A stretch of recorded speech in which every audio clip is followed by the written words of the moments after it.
श्री गणेशाय नमः। दोस्तों नमस्कार। आज हम आप सभी के लिए गणेश चतुर्थी की बहुत ही अच्छी और पौराणिक कहानी लेकर आए हैं।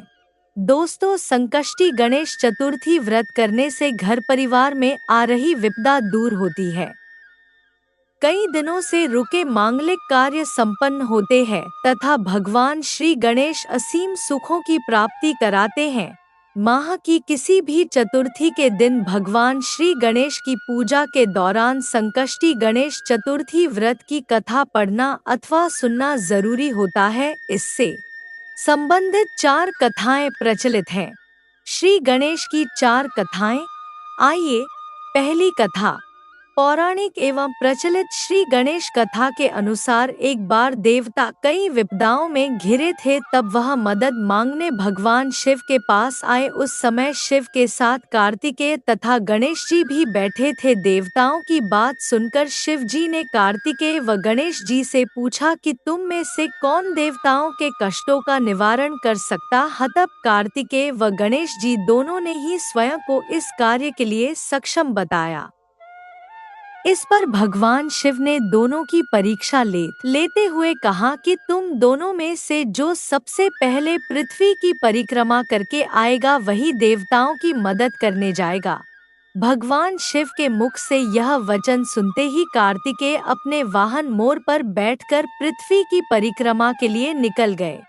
परंतु गणेश जी सोच में पड़ गए कि वह चूहे के ऊपर चढ़कर सारी पृथ्वी की परिक्रमा करेंगे तो इस कार्य में उन्हें बहुत समय लग जाएगा। तभी उन्हें एक उपाय सूझा। गणेश अपने स्थान से उठे और अपने माता पिता की 7 बार परिक्रमा करके लेकिन जब कार्तिकेय परिक्रमा करके लौटे तो स्वयं को विजेता बताने लगे। तब शिव जी ने श्री गणेश से पृथ्वी की परिक्रमा न करने का कारण पूछा। तब गणेश ने कहा, माता पिता के चरणों में ही समस्त लोक हैं। यह सुनकर भगवान शिव ने गणेश जी को देवताओं के संकट दूर करने की आज्ञा दी। इस प्रकार भगवान शिव ने गणेश जी को आशीर्वाद दिया कि चतुर्थी के दिन जो तुम्हारा पूजन करेगा और रात्रि में चंद्रमा को अर्घ्य देगा उसके तीनों ताप यानी दैविक ताप तथा भौतिक ताप दूर होंगे। इस व्रत को करने से व्रतधारी के सभी तरह के दुख दूर होंगे और उसे जीवन के भौतिक सुखों की प्राप्ति होगी। चारों तरफ से मनुष्य की सुख समृद्धि बढ़ेगी, पुत्र पौत्रादि धनैश्वर्य की कमी नहीं रहेगी। गणेश चतुर्थी व्रत की दूसरी कथा।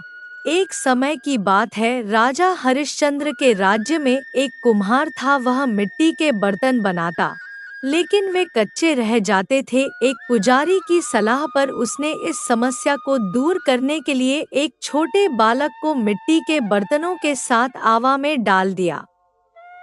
उस दिन संकष्टी चतुर्थी का दिन था। उस बच्चे की माँ अपने बेटे के लिए परेशान थी। उसने गणेश जी से बेटे की कुशलता की प्रार्थना की। दूसरे दिन जब कुम्हार ने सुबह उठकर देखा तो आवा में उसके बर्तन तो पक गए थे, लेकिन बच्चे का बाल बाका भी नहीं हुआ था। वह डर गया और राजा के दरबार में जाकर सारी घटना बताई। इसके बाद राजा ने उस बच्चे और उसकी माँ को बुलवाया तो माँ ने सभी तरह के विघ्न को दूर करने वाली संकष्टी चतुर्थी का वर्णन किया। इस घटना के बाद से महिलाएं संतान और परिवार के सौभाग्य के लिए संकट चौथ का व्रत करने लगी। तीसरी कथा। एक समय की बात है कि विष्णु भगवान का विवाह लक्ष्मी जी के साथ निश्चित हो गया। विवाह की तैयारी होने लगी। सभी देवताओं को निमंत्रण भेजे गए, परंतु गणेश जी को निमंत्रण नहीं दिया। कारण जो भी रहा हो, अब भगवान विष्णु की बारात जाने का समय आ गया। सभी देवता अपनी पत्नियों के साथ विवाह समारोह में आए। उन सबने देखा कि गणेश जी कहीं दिखाई नहीं दे रहे हैं। तब वे आपस में चर्चा करने लगे कि क्या गणेश जी को नहीं न्योता है या स्वयं गणेश जी ही नहीं आए हैं। सभी को इस बात पर आश्चर्य होने लगा। तभी सबने विचार किया कि विष्णु भगवान से ही इसका कारण पूछा जाए। विष्णु भगवान से पूछने पर उन्होंने कहा कि हमने गणेश जी के पिता भोलेनाथ महादेव को न्योता भेजा है। यदि गणेश जी अपने पिता के साथ आना चाहते तो आ जाते, अलग से न्योता देने की कोई आवश्यकता भी नहीं थी। दूसरी बात यह है कि उनको 1.25 मन मूंग, 1.25 मन चावल, 1.25 मन घी और 1.25 मन लड्डू का भोजन दिन भर में चाहिए। यदि गणेश जी नहीं आएंगे तो कोई बात नहीं, दूसरे के घर जाकर इतना सारा खाना पीना अच्छा भी नहीं लगता। इतनी वार्ता कर ही रहे थे कि किसी एक ने सुझाव दिया, यदि गणेश जी आ भी जाएं, तो उनको द्वारपाल बनाकर बैठा देंगे कि आप घर की याद रखना, आप तो चूहे पर बैठकर धीरे धीरे चलोगे तो बारात से बहुत पीछे रह जाओगे। यह सुझाव भी सबको पसंद आ गया, तो विष्णु भगवान ने भी अपनी सहमति दे दी। होना क्या था कि इतने में गणेश जी वहां आ पहुंचे और उन्हें समझा बुझाकर घर की रखवाली करने बैठा दिया। बारात चल दी। तब नारद जी ने देखा कि गणेश जी तो दरवाजे पर ही बैठे हुए हैं।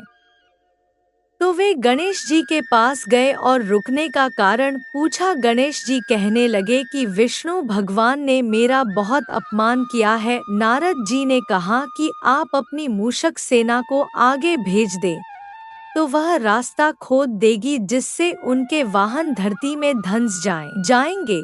तब आपको सम्मानपूर्वक बुलाना पड़ेगा। अब तो गणेश जी ने अपनी मूषक सेना जल्दी से आगे भेज दी और सेना ने जमीन पोली कर दी। जब बारात वहां से निकली तो रथों के पहिए धरती में धंस गए। लाख कोशिश करें परंतु पहिए नहीं निकले। सभी ने अपने अपने उपाय किए परंतु पहिए तो नहीं निकले, बल्कि जगह से टूट गए। किसी की समझ में नहीं आ रहा था कि अब क्या किया जाए। तब तो नारद जी ने कहा, आप लोगों ने गणेश जी का अपमान करके अच्छा नहीं किया। यदि उन्हें मनाकर लाया जाए तो आपका कार्य सिद्ध हो सकता है और यह संकट टल सकता है। शंकर भगवान ने अपने दूत नंदी को भेजा और वे गणेश जी को लेकर आए। गणेश जी का आदर सम्मान के साथ पूजन किया। तब कहीं रथ के पहिए निकले। अब रथ के पहिए निकल को गए परंतु वे टूट फूट गए, तो उन्हें सुधारे कौन? पास के खेत में खाती काम कर रहा था, उसे बुलाया गया। खाती अपना कार्य करने के पहले श्री गणेशाय नमः कहकर गणेश जी की वंदना मन ही मन करने लगा। देखते ही देखते खाती ने सभी पहियों को ठीक कर दिया। तब खाती कहने लगा कि हे देवताओं, आपने सर्वप्रथम गणेश जी को नहीं मनाया होगा और न ही उनकी पूजन की होगी, इसीलिए तो आपके साथ यह संकट आया है। हम तो मूर्ख अज्ञानी हैं, फिर भी पहले गणेश जी को पूजते हैं, उनका ध्यान करते हैं। आप लोग तो देवतागण हैं, फिर भी आप गणेश जी को कैसे भूल गए?